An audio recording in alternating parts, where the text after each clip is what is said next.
1754, the French and Indian War erupts in 1754, pitting British and colonial forces against the French and their Native American allies.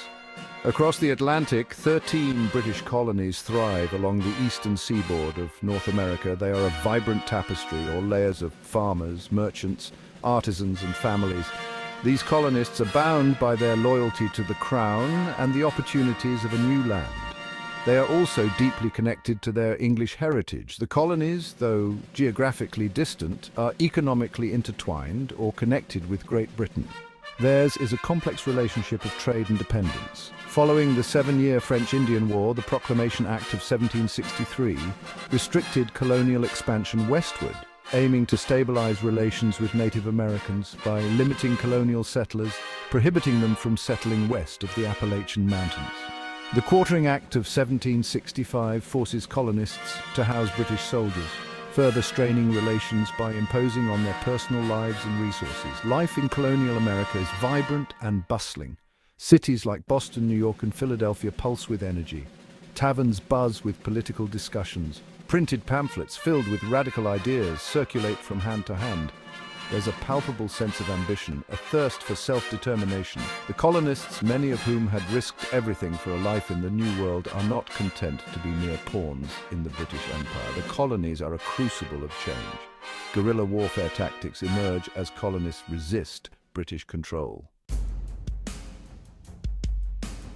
I bet you didn't know that the American Revolution wasn't a sudden outburst. It was the culmination of years of growing discontent. The seeds of rebellion were sown long before the first shot was fired.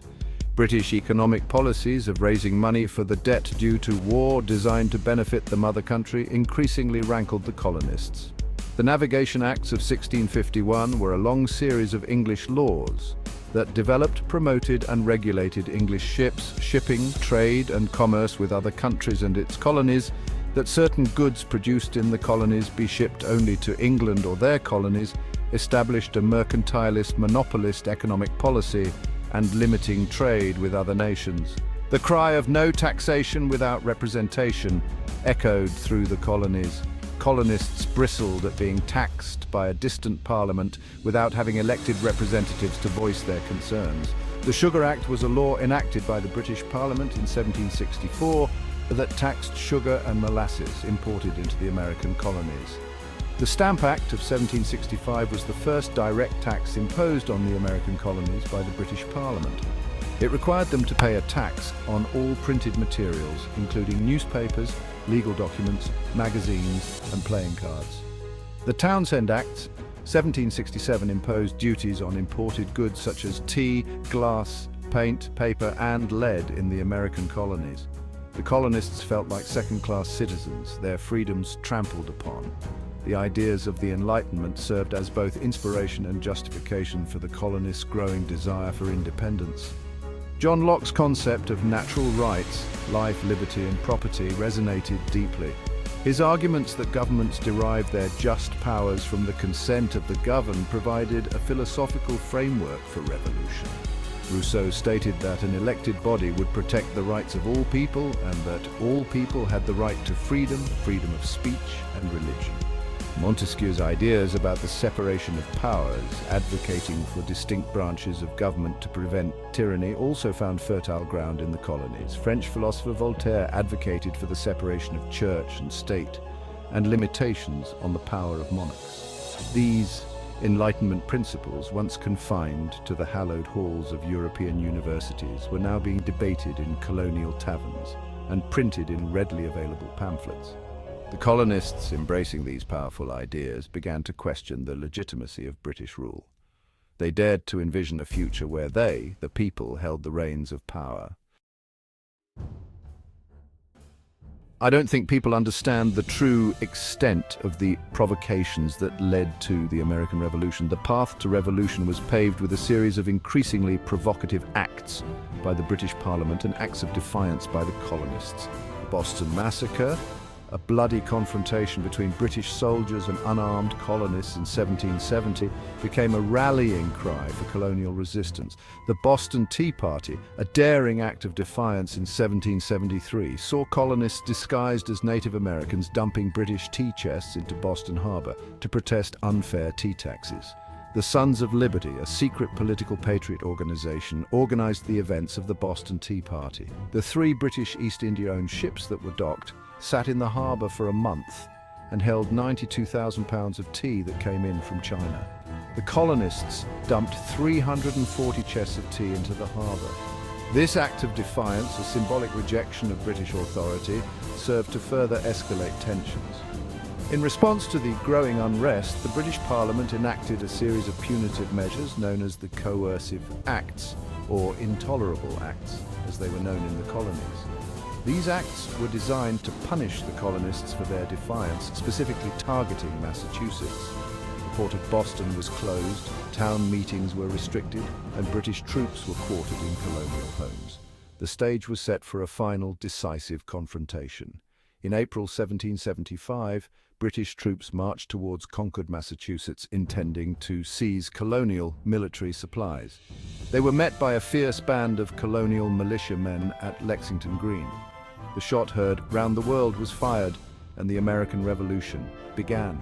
Each incident and clash pushed the two sides closer to the brink of war. The stage is set for a revolution, a momentous struggle redefining the relationship between a people and their government. The colonies are divided, with royalists loyal to the crown and patriots seeking independence. The Battle of Saratoga in 1777 becomes a turning point, convincing France to support the American cause. The Siege of Yorktown in 1781 was the last official battle of the Revolutionary War. With the help of French ships, the Continental Army defeated the British, who surrendered. Why are there not more people talking about the pivotal role of the Continental Congress in the American Revolution? As the flames of rebellion spread, colonial leaders from each colony convened in Philadelphia. This assembly, known as the Continental Congress, became the voice of the American Revolution. These were men of diverse backgrounds, united by their shared commitment to liberty. They were lawyers, merchants, planters, and intellectuals, each bringing their unique skills and perspectives to the fight for freedom. John Adams, a fiery orator and staunch advocate for independence, emerged as a key figure in the Continental Congress. His cousin Samuel Adams, a master of political organization, rallied support for the cause. George Washington, a respected Virginia planter and military officer, was entrusted with leading the newly formed Continental Army. His strategic brilliance and unwavering determination would prove crucial in the long and arduous fight ahead. Thomas Jefferson, a brilliant writer and political theorist, would later pen the immortal words of the Declaration of Independence. Benjamin Franklin, a renowned scientist, inventor, and diplomat, used his wit and wisdom to secure crucial foreign alliances.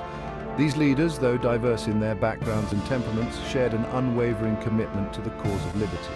They understood that they were fighting not just for themselves, but for generations to come.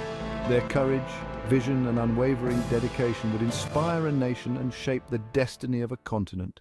You need to hear this if you're a history enthusiast. The war officially ended with the signing of the Treaty of Paris in 1783. It was signed by representatives of King George III of Great Britain, and representatives of the United States officially ended the American Revolutionary War and recognized the 13 colonies, which had been part of colonial British America, to be free, sovereign, and independent states. Britain finally acknowledged American independence, marking a significant moment in history. However, the end of the war was not the end of the struggle.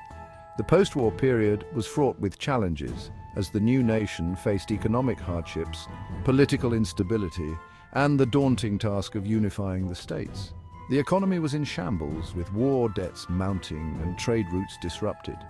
The newly formed states, each with their own interests and agendas, found it difficult to agree on a centralized government. The Articles of Confederation, the first constitution, proved too weak to address the nation's needs. The Shays' Rebellion, 1786-1787, An uprising of farmers in Massachusetts over high taxes and debt highlighted the weaknesses of the federal government under the Articles. There were fears that the hard-won independence could unravel into chaos. Native American tribes, who had mostly sided with the British during the war, faced further loss of land as American settlers expanded westward. Slavery remained a divisive issue, with some northern states beginning to abolish it, while southern states continued to rely on enslaved labor for their economy. Yet, amidst these trials, the spirit of resilience and unity persisted. Visionaries like Alexander Hamilton, James Madison, and John Jay worked tirelessly to draft a new constitution. Their efforts culminated in the Constitutional Convention of 1787, where delegates debated, compromised, and ultimately forged a stronger framework for governance. The Constitution, with its checks and balances, federal structure, and Bill of Rights, laid the foundation for a new era of American democracy. George Washington, the revered war hero, became the first president, guiding the fledgling nation with wisdom and integrity. From the ashes of war, a nation was born, ready to carve its path in the annals of history.